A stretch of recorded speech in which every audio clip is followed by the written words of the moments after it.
रास्ते से गुजरते वक्त मुझे एक ऐसा पेड़ दिखाई दिया दोस्तों, जिसे देखकर मैं बिल्कुल वहां ठहर गई। मैंने सोचा अपने YouTube परिवार को इस औषधि पेड़ से परिचित करा दूं। इस पेड़ की पत्तियां, इसकी फलियां, इस पेड़ के तना, शाखाएं और इस पेड़ के अंदर से जो गोंद निकलता है, इसकी छाल, सारी चीजों का प्रयोग किया जाता है। इस पेड़ को देखकर क्या आप कमेंट कर सकते हैं, ये काहे का पेड़ है? विशाल कांटेदार ये जो वृक्ष होता है, ये हमारे जीवन की बहुत सी बीमारियों को, समस्याओं को दूर करता है। यहाँ पर अभी इसकी कुछ फलियां लगी हैं। ठंड के मौसम में इसमें पीले पीले फूल लगे रहते हैं। इन फूलों का भी वीडियो मैंने शेयर किया है। आज राह से गुजरते वक्त जब ये पेड़ दिखाई दिया तो फलों से लदा हुआ था, फलियों से लदा हुआ था। कांटेदार वृक्ष है दोस्तों, तोड़ते समय सावधानी रखें कि कांटे आपको चुभने ना पाए।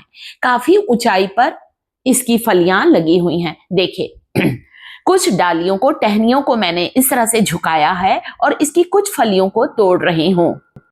इसकी पत्तियों को पीसकर, इसकी पत्तियों को गांव में लोग सुखाकर इसका पाउडर बनाते हैं और दंत मंजन में इसका पाउडर, इसकी पत्तियों के पाउडर को मिलाकर अगर हम दंत मंजन में मिलाते हैं तो मुंह के सारे रोग दूर होते हैं।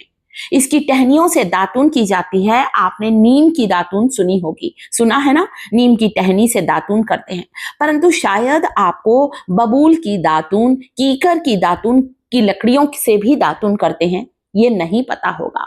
तो इस औषधीय पेड़ का नाम है बबूल का पेड़। कांटेदार विशाल वृक्ष है दोस्तों। इसे कीकर के नाम से जाना जाता। देखिए, फलियों से लदा हुआ है दोस्तों। इसकी फलियां 4 से 5 इंच लंबी होती हैं। बबूल की कुछ ताजी फलियों को अभी तोड़कर मैं लेकर आई हूं दोस्तों। इसके बीज भी आते हैं। आजकल तो आयुर्वेदिक स्टोर में इसकी फलियों का पाउडर भी आता है। आप चाहें तो घर पर ही बबूल की फलियों को सुखाकर पीस कर इसका पाउडर बना लें। छान लीजिएगा पाउडर को, या फिर इसकी फलियों को आप चाहें तो इसके केवल बीजों को निकालकर भी पाउडर बना सकते हैं। सबसे पहले बात करूं दोस्तों तो घुटनों की ग्रीस खत्म हो गई है, जोड़ों में दर्द रहता है, सूजन आ गई है, पैर ठीक से मुड़ते नहीं हैं, कुछ दिन बबूल की फलियों के बीजों का पाउडर लेना शुरू करें। ये जो बबूल के बीज देख रहे हैं, अभी मैं आपको पास से दिखाती हूं। इन बीजों को मैंने बाजार से खरीदा है दोस्तों।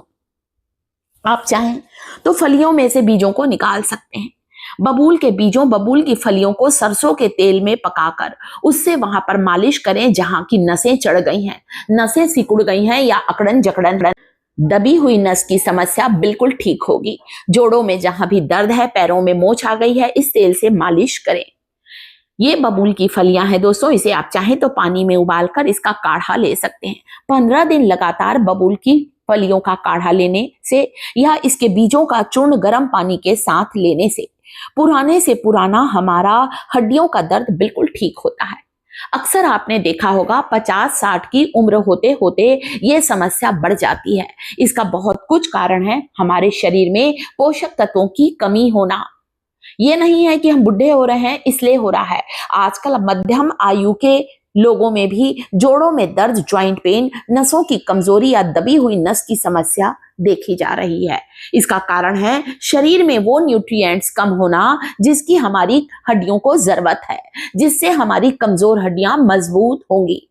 जब वो पोषक तत्व नहीं मिलते हैं तो हड्डियां कमजोर होती हैं। बबूल की टहनियों से दातुन करने से दांत सफेद होते हैं, मसूड़ों से खून आना बंद होता है, दांत मजबूत होते हैं। दांत में कीड़ा लगा है तो आपके दांत का कीड़ा भी निकल जाएगा। तो नीम की दातुन के साथ ही साथ आप बबूल की दातुन करना भी स्टार्ट करें। यह है बबूल की फलियों के बीज, जिसे मैंने ऑनलाइन मंगाया है दोस्तों, क्योंकि इतना टाइम नहीं था कि मैं छील पाऊं। मैंने वैसे बबूल की फलियों को छील कर पाउडर भी, बिना छीले भी पाउडर बनाया। छान लीजिएगा, बना सकते हैं आप, या फिर आप आयुर्वेदिक स्टोर से भी इसे परचेस कर सकते हैं।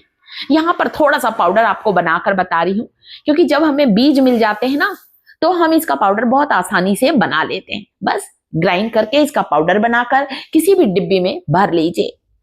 10 दिन तक लगातार बबूल की फलियों के पाउडर को 3 तरह से ले सकते हैं, जो तरीका अच्छा लगे। 1 चम्मच शहद में आधा चम्मच बबूल की फलियों का पाउडर लें।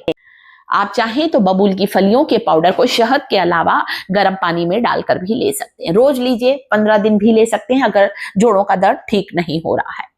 हड्डियों के बीच जो तरल पदार्थ होता है जिसे हम घुटनों की ग्रीस कहते हैं, जिसे इंग्लिश में हम लोग साइनोवियल फ्लूइड कहते हैं, जब वो कम होने लगता है तो हमारी हड्डियां आपस में रगड़ खाती हैं और हमारी हड्डियों में टकराहट, चरमराहट की आवाज होती है। गर्म पानी में लीजिए, गर्म दूध के साथ भी लिया जा सकता है। इसके तेल से मालिश करने से पैरों की मोच या कहीं घाव हो गया है, सूजन आ गई है, दर्द रहता है, वो सारी समस्याएं दूर होती हैं। इसीलिए आयुर्वेद में बबूल का कीकर का इतना महत्व है। इसकी गोंद को गर्म दूध में डालकर कुछ दिन लेने से हमारे हड्डियों में मजबूती आती है, हमारे शरीर में कैल्शियम का स्तर तेजी से बढ़ने लगता है। ये बबूल की फलियों का तेल है। दोस्तों, गांव में लोग बबूल की फलियों का अचार बनाकर साल भर के लिए स्टोर करते हैं। आप चाहें तो अचार भी बना सकते हैं और बबूल की सब्जी भी बनाई जाती है। गांव में तो बनती है इसकी सब्जी। आप लोग कमेंट करेंगे तो मैं बबूल की फलियों का अचार और सब्जी बनाकर दिखाने वाली हूँ। ये है बबूल की गोंद दोस्तों, जिसे हमारे यहाँ भी ठंड में लड्डू बनाते हैं। 1 गिलास गर्म दूध में आधा चम्मच बबूल की गोंद को डालकर लेना शुरू करें, या दूध में उबाल लें या गर्म दूध में। आजकल तो बबूल के गोंद के पाउडर आने लगे हैं दोस्तों। अभी मेरा पाउडर खत्म हो गया है तो आप चाहें तो 2-3 टुकड़े भी गर्म दूध में डालेंगे तो घुल जाएगा। पाउडर भी डाल कर लीजिए, आप देखेंगे आपकी हड्डियों में मजबूती आएगी, नसों के रोग और दर्द से तुरंत आराम मिलेगा। सभी उम्र वाले ले सकते हैं। दही में आप चाहें तो आधा चम्मच बबूल की फलियों का पाउडर डालकर भी आप दही के साथ इसे ले सकते हैं। तो दही हमेशा दिन में लीजिए, शाम के बाद दही नहीं लेना चाहिए। बबूल की फलियों को, ताजी फलियों को उबालकर इसका काढ़ा भी ले सकते हैं। जो तरीका अच्छा लगे आपको, किसी न किसी रूप में बबूल की फलियों का सेवन जरूर करना है। डाइजेशन इंप्रूव होगा, पेट से जुड़ी बीमारियां दूर होंगी, कैल्शियम का स्तर बढ़ेगा, कमजोर हड्डियां मजबूत होंगी, नसों के दर्द से आराम मिलेगा। वीडियो को लाइक करें, चैनल को सब्सक्राइब करें।